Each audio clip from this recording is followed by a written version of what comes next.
everyone, welcome to my channel. In this video, we are going to see renal handling of various ions, water, glucose and PAH. First, we will see the renal handling of sodium. Now, filtered load.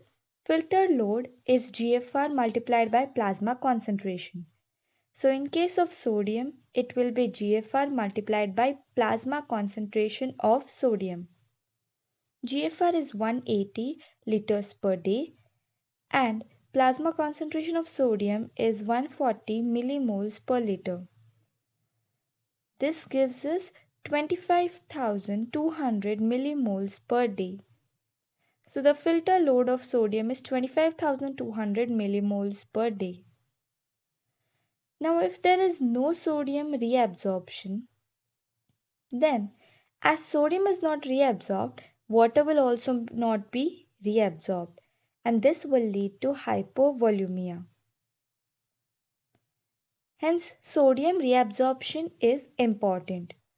Sodium is reabsorbed in all parts of nephron. But there is one exception, that is the DTS, descending thin segment. So let's see these parts in detail. The first part is PCT.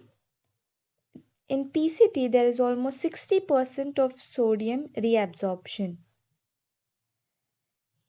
So to understand this, first we will draw a blood vessel, and near that blood vessel we are drawing a PCT cell. Now on this PCT cell there are two sides, one is basal side and another is luminal side. Now on the basal side there is this active pump which pumps 3 sodium into the blood vessel and 2 potassium into the PCT cell. This is primary active pump, sodium potassium ATPase.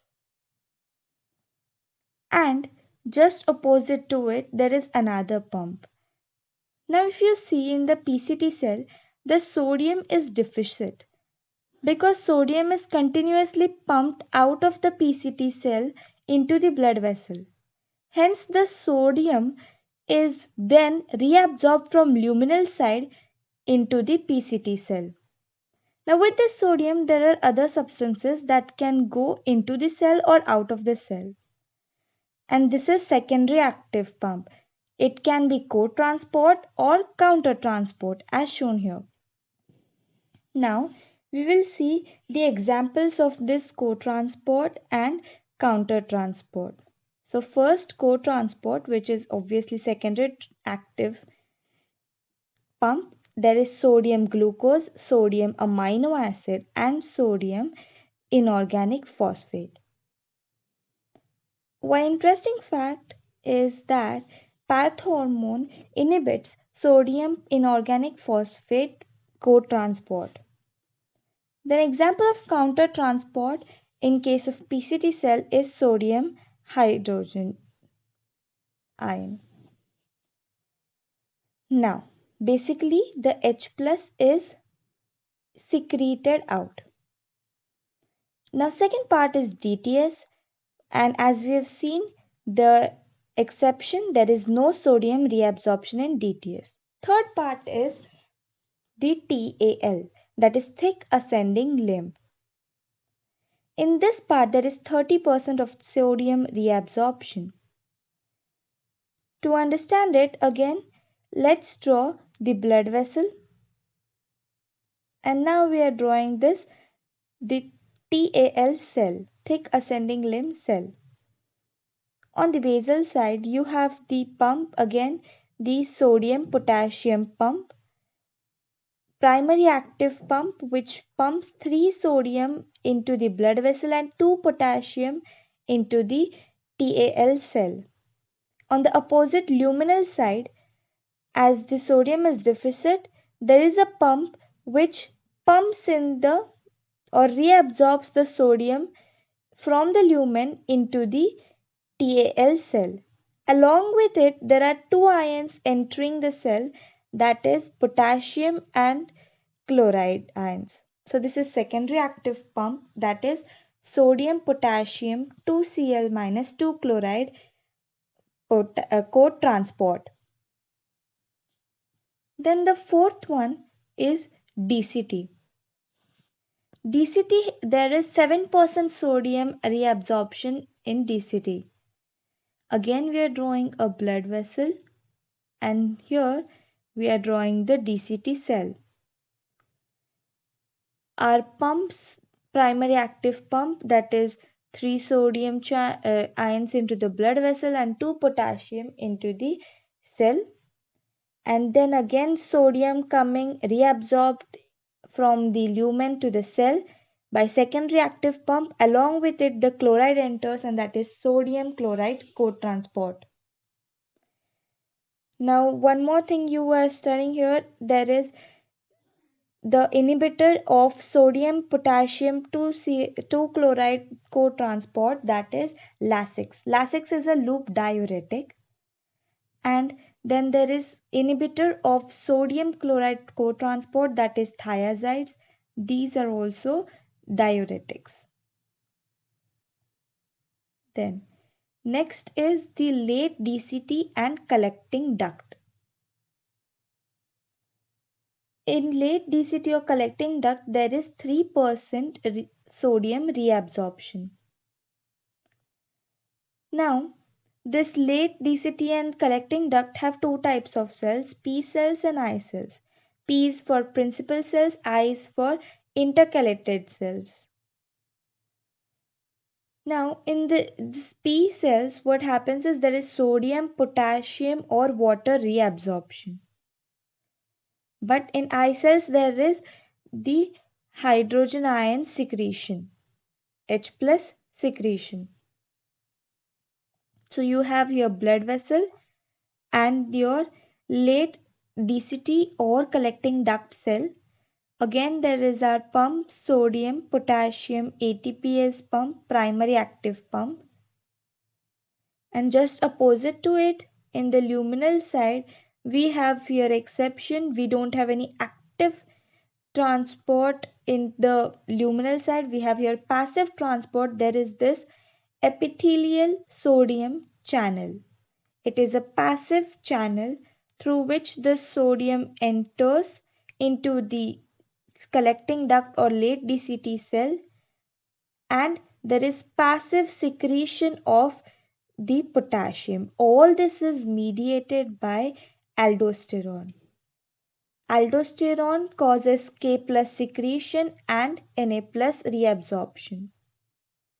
So by aldosterone there is increased Na plus reabsorption, increased K plus secretion, and this is of course by P cell. With this there is increased H plus secretion also, and that is I cells. Yes.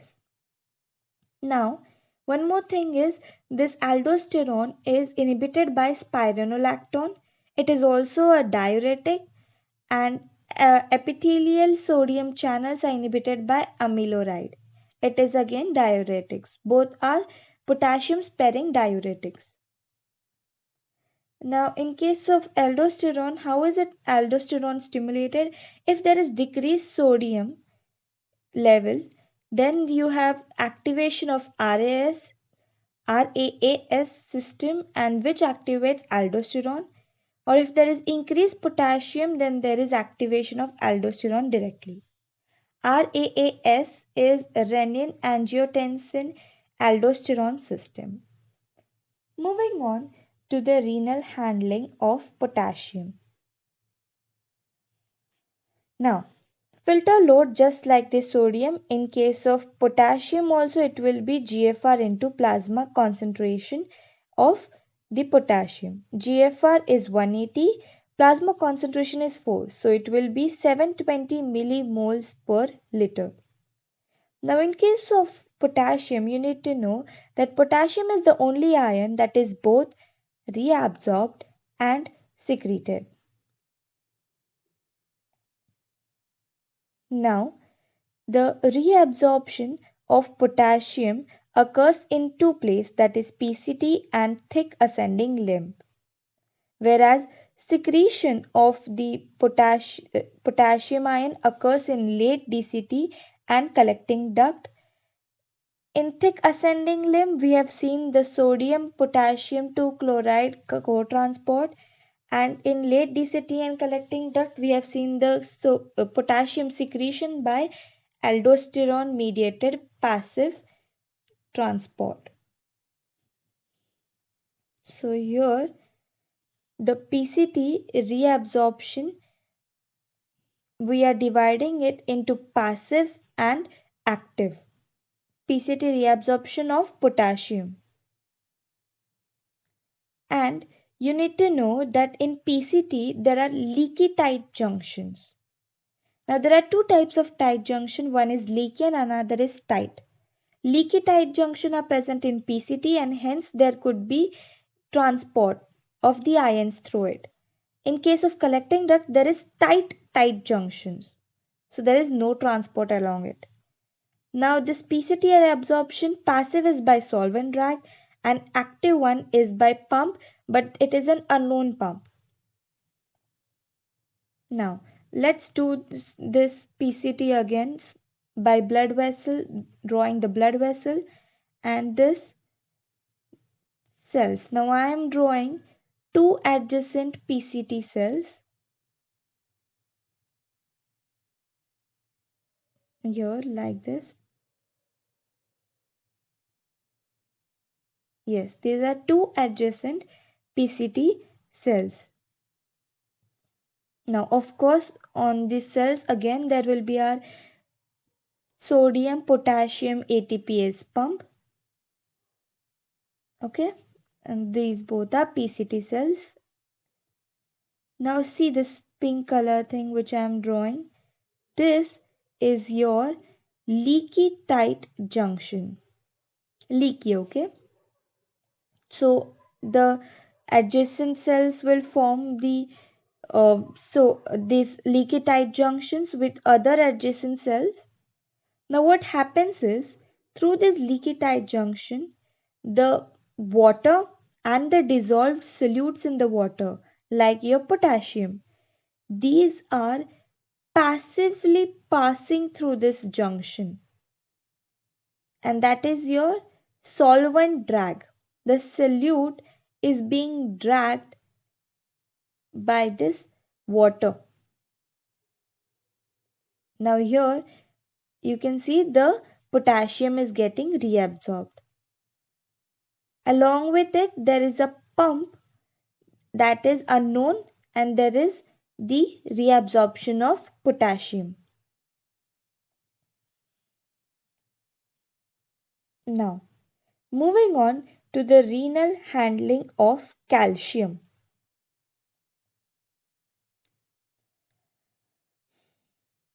Now first see the total calcium proportion in different parts.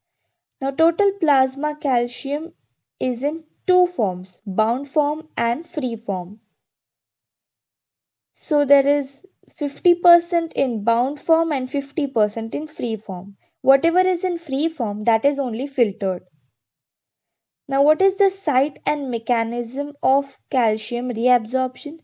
Everything is similar to sodium. What is the maximum calcium reabsorption site? It is PCT, just like your sodium.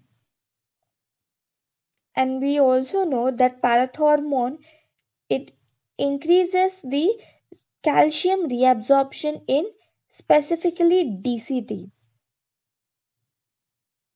Now, more than 99% of the filtered calcium is reabsorbed and less than 1% will be secreted or excreted. Next is renal handling of magnesium. Now, this renal handling of magnesium is similar to the calcium, but the only difference is the maximum magnesium reabsorption does not occur in PCT, but it occurs in thick ascending limb, TAL. Next is renal handling of the H plus or HCO3 minus.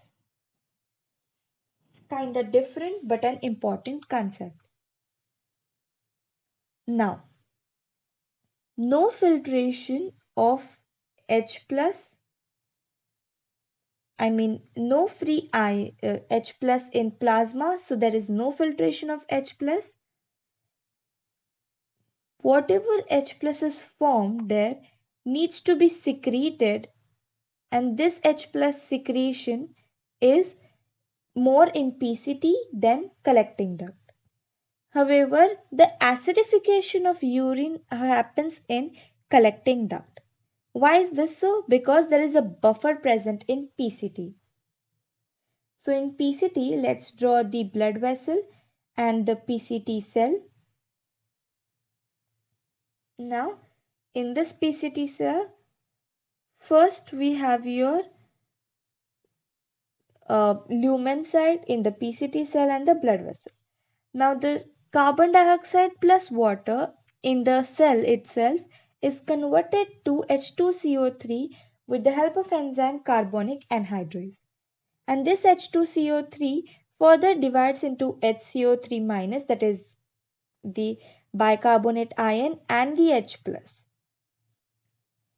Now this HCO3 minus bicarbonate ion is reabsorbed into the blood vessel, whereas this H plus is secreted out. Now the reabsorption of HCO3 minus is an exchange of chloride, whereas H plus is secreted in exchange of sodium. The H plus in lumen combines with HCO3 in the lumen and forms H2CO3, and then this H2CO3 further forms the water and CO2, and there is no acidification of urine, as the H plus doesn't remain as a free form in the lumen.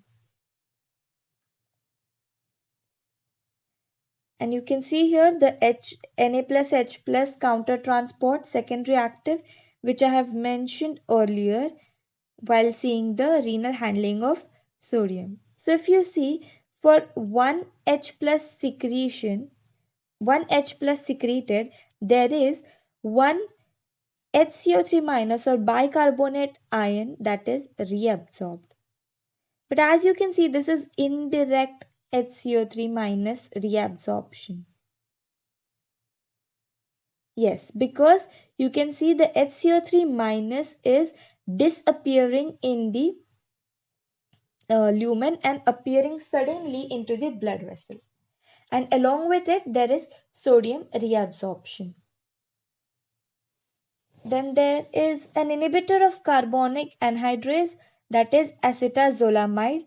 And if we inhibit the carbonic anhydrase, then there will be less secretion of the hydrogen ion. And what will happen because of this? This is useful in metabolic alkalosis, because if there is no H plus secretion, there is no HCO3 minus reabsorption or bicarbonate reabsorption, as well as this is used in respiratory alkalosis occurring at high altitude. Second part is late DCT and collecting duct.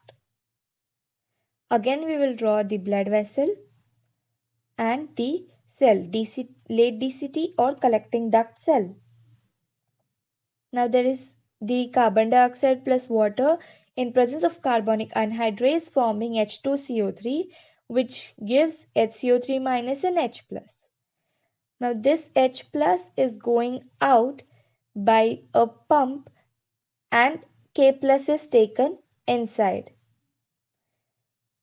Now in this case, there is HPO4 2 minus in the lumen, and this forms H2PO4 minus. This H2PO4 minus is for titrating acidity. This ion is used for titrating acidity, and this ion is actually responsible for acidification of urine. And as you can see, the K plus H plus pump is the primary active pump. It requires energy. On the other side, HCO3 minus is reabsorbed directly into the blood vessels. So this is direct new reabsorbed HCO3 minus, whereas in case of PCT it was indirect. Now 80% of this filtered HCO3 minus is reabsorbed in PCT indirect way, whereas 20% of filtered HCO3 minus is reabsorbed in the in the TAL and DCT. Now next is we'll move on here to another blood vessel and we will draw it again. There is this H plus and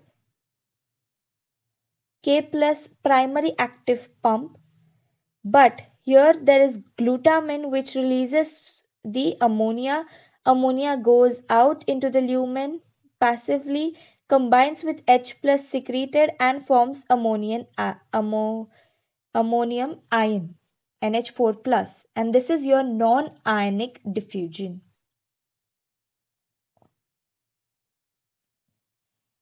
Now, what are the factors affecting the hydrogen secretion? There are various factors affecting hydrogen secretion like PCO2. This PCO2, partial pressure of CO2, is directly proportional to H plus secretion. Aldosterone is again directly proportional to H plus secretion. And there is carbonic anhydrase inhibitor like acetazolamide. This is inversely proportional to H plus secretion, as we have seen earlier. Then, in late DCT and collecting duct, for every H plus secreted, we have one new HCO3 minus reabsorbed directly. Okay, so this is your direct reabsorption. Now there are some urinary buffers. These are HCO3 minus, as we have seen now, phosphate and ammonia. Now, what is this urinary buffers doing? These combine with H plus secreted into the lumen and hence buffer the urine. Phosphate is acting in normal physiological condition, whereas ammonia is an inducible buffer which acts in acidosis. And the limiting pH of urine is 4.5. Next is renal handling of water. Now we are done with ions, we move on to water. Now renal handling of water, there are different reabsorptions, three actually. First is obligatory reabsorption in PCT. Two-thirds of water is filtered, two-thirds of water that is filtered is reabsorbed in PCT with the help of aquaporin 1. Okay. Second is the DTS, that is descending thin segment. 15 to 20% of the water reabsorption occurs here, and this is again with the help of aquaporin 1. In collecting duct, there is facultative reabsorption.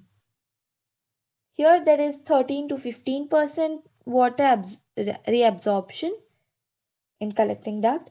Now it is under the ADH control, antidiuretic hormone control. And there is aquaporin 2 on the luminal membrane, aquaporin 3 and 4 on the basolateral membrane or the basal membrane. Everything is under ADH control. Now the receptor for ADH is V2 receptor, V2 epithelial receptor, and ADH acts by the cyclic AMP mechanism. It increases the number of aquaporin 2, but it has no effect on aquaporin 3 and 4. Then we have renal handling of glucose. Now, the site of reabsorption is PCT. 100% of glucose, if filtered, is is reabsorbed in the PCT.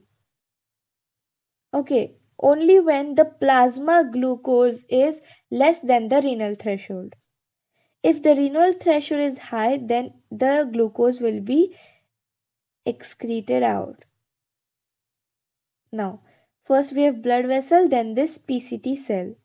Again comes our favorite pump, that is the primary active sodium potassium ATPase pump.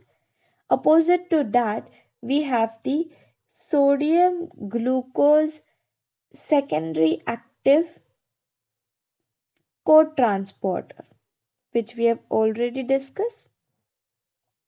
So this is secondary active, and this is called as SGLT, sodium dependent glucose transporter. And another one on the basolateral or basal side is your GLUT2, glucose transporter 2, and it is facilitated diffusion, insulin independent diffusion. GLUT2 is insulin independent. To know about these more about glucose transporters, go through my shorts. I'll put the link in description. In early PCT, there is SGLT2 and GLUT2. In late PCT, there is SGLT1 and GLUT1. Now, GLUT2 is insulin independent and GLUT4 is insulin dependent. Now, as we have seen earlier, that if the renal threshold is more than the plasma concentration, then there will be 100% reabsorption. But what is this renal threshold? Renal threshold is the plasma concentration beyond which the glucose begins to appear in urine. It is 180 to 200 milligram per dl or 2 milligram per ml. Then there is something called as transport maxima. Transport maxima for glucose TMG. It is the maximum rate of glucose reabsorption. In males, it is 375 milligrams per minute. In females, it is 300 milligrams per minute. After this, we will see the renal handling of PAH. PAH is para-aminohippuric acid. If PAH is or para-aminohippuric acid is present in low concentration, then it is freely filtered as well as completely secreted. 80 milligrams per minute rate. But this will be of course carrier mediated. But if this para-aminohippuric acid is in high concentration, then there is incomplete secretion. And this pH clearance obviously decreases. There is falsely low RPF value.